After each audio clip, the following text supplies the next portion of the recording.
माता लक्ष्मी अन्न धन देने वाली, दीनी दुखिया लवदाई हो, दीनी दुखिया लवदाई खुशी देने वाली। माता लक्ष्मी अन्न धन देने वाली, माता लक्ष्मी अन्न धन देने वाली।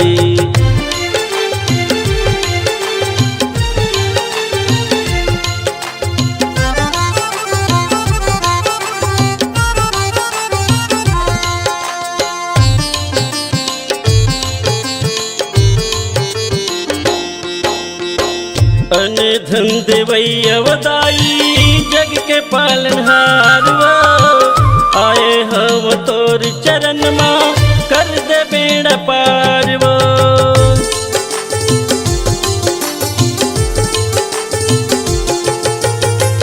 अन्न धन देवैया वदाई जग के पालनहार वो, आए हम तोर चरण माँ कर दे बेड़ा पार वो। अने बुद्धि लवदाई हो, अने बुद्धि लवदाई ज्ञान देने वाले। माता लक्ष्मी अन्न धन देने वाली, माता लक्ष्मी अन्न धन देने वाली।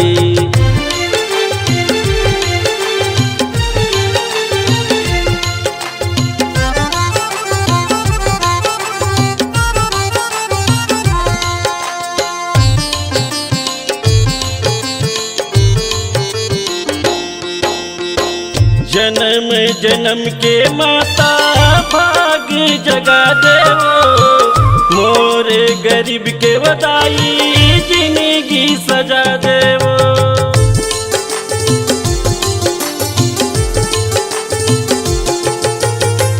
जन्म जन्म के माता भाग जगा देवो, मोर गरीब के वदाई जिंदगी सजा देवो।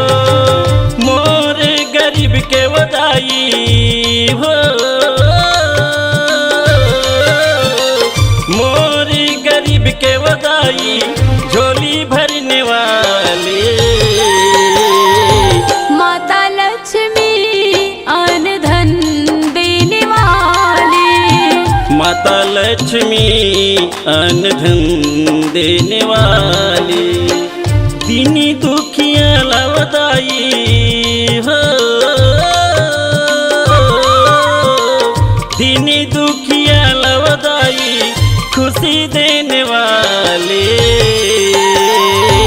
माता लक्ष्मी अन्न धन देने वाली, माता लक्ष्मी अन्न धन देने वाली, माता लक्ष्मी अन्न धन देने वाली, माता लक्ष्मी अन्न धन देने वाली।